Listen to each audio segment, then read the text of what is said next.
What a beautiful room full of Democrats. Look at this. So I apologize. I'm not very dressed up today, and I probably don't smell great. We came, yeah, well, I'll eat some ice cream. We just came back. My lovely, beautiful, dedicated wife went with me to Jackson County today, where there are 22,000 non-Republican voters waiting for somebody to come to their door and ask them how they can earn their vote. That is 1/3 of what is present in Hall County. 66,000 non-Republican voters live in Hall County. And I will tell you some about my experiences, but first I want to tell those of you that I have not met why I'm running. A few years ago, we had a refugee crisis come to our shores, and it didn't come out of nowhere. In fact, the reaction to 9/11 was the direct cause of our refugee crisis. We decided as a nation, or some of us in this nation decided to invade Iraq. The decision was made by a man who grew up with a silver spoon in his mouth, who never had to face battle himself, and he talked us into spending what could have been a world-class education funding in Iraq, what could have paid for universal health care in the sands of the Middle East. And it was all to stoke the fears and the anger of Americans against an enemy that would never be a threat to them, while thousands of Americans, millions of Americans face bankruptcy and even death because they can't afford to see a doctor. We caused a refugee crisis because we went and destabilized Syria by invading Iraq. Exactly what they told us would happen, happened. And they came running to our shores. And one of the things that changed my heart, because I'm a teacher and I enjoy my private life. I like to go home and read. That's a happy day for me. I like to have dinner with my family and laugh with all of the ladies in my house. But when I knew that I had to do something different was one day I woke up and I saw on the news a little child, a little boy, that they found on the shores of Turkey, trying to make it out of Syria, trying to make it to safety, what any one of us would have done in the same situation.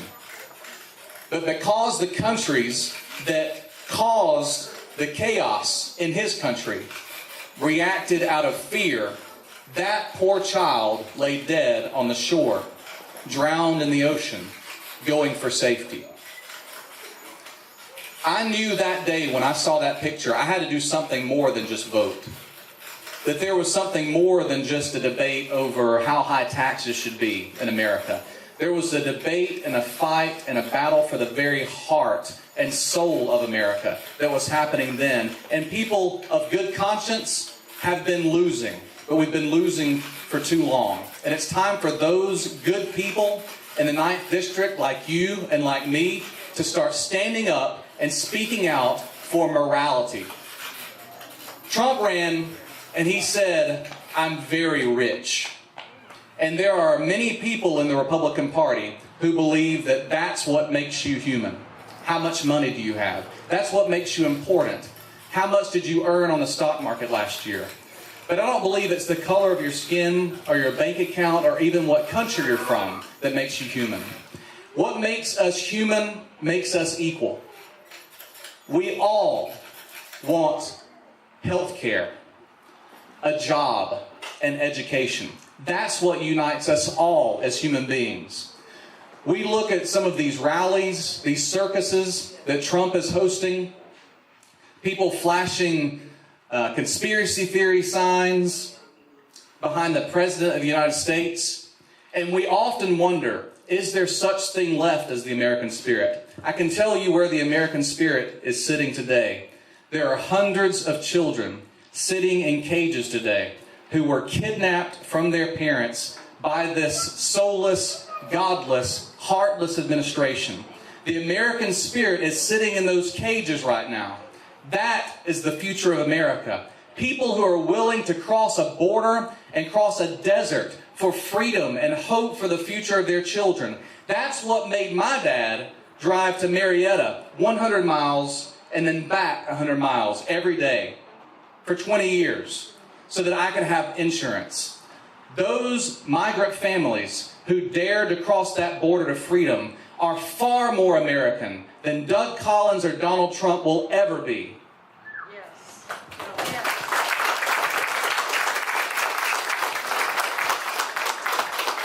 One of the things I promise, if you guys help me win in this district, I want to hold hearings on exactly who was responsible for the atrocity happening with those border kids today. I want to know who was involved with the orders, what they knew, when they knew it, and I want to give a voice to the voiceless. I want to have parents whose kids were kidnapped from them, who were told, we're taking your kid to give them a shower, and haven't seen them since, who signed on a dotted line to give their children away when they couldn't even read the language on that dotted line. I want to have some of these toddlers who are being forced to show up in immigration court at the age of 3 without a lawyer before a judge. I want to have them in Congress. Give them a voice. I want to hear what's really happening with the migrant children. And I want to prosecute those people who are responsible for this crime. It's time for law and order to not just be for those people crossing a border, for people who are trying to make a living. It's time for law and order to reach the very top of this country. And that means Donald Trump himself.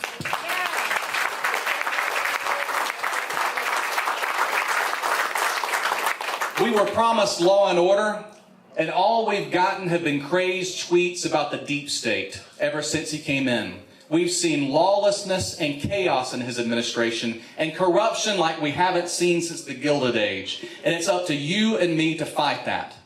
So let me tell you how we're going to do it. Can anybody tell me, I've told some of you, in the 9th District, the 3rd most Republican district in the whole nation, how many non-Republican voters are there in this district? That's Hall County, yes. 297,000. Over the district, from here to the border with Tennessee to the border of South Carolina, there are 297,000 non-Republican voters. And I can tell you from experience, I've been out canvassing. Do not put people in a box. I'll tell you this and I'll stop talking today. I went canvassing in Jackson County. A couple of women went with me and they were a little worried about knocking on doors in the 9th District. After all, it's the 3rd most Republican district in the country, so they tell us. Very first person who opens the door this morning was a man with an even thicker Southern accent than I have, kind of like the ones I grew up around, wearing a Georgia cap, smoking a cigarette, and in his pajamas. But he wanted to talk to us this morning. And he said, "What do you think of Trump?" Just like that. And I'm keeping an open mind. I say, well, you know, if he were to actually offer some good legislation, I would vote for it if it would help Americans. But I disagree with everything he's done so far. He said, what I can't stand is the lying. He lies every time he opens his mouth. My buddy says, well, what's he lied about? I said, well, I don't know. Check and see when he opens his mouth. That's what he lied about. So we are sitting there talking to this, and if, you know, CNN and Fox News want us to put all Southern people in a box, and that's not like that. People are not like that. We got to go talk to our neighbors.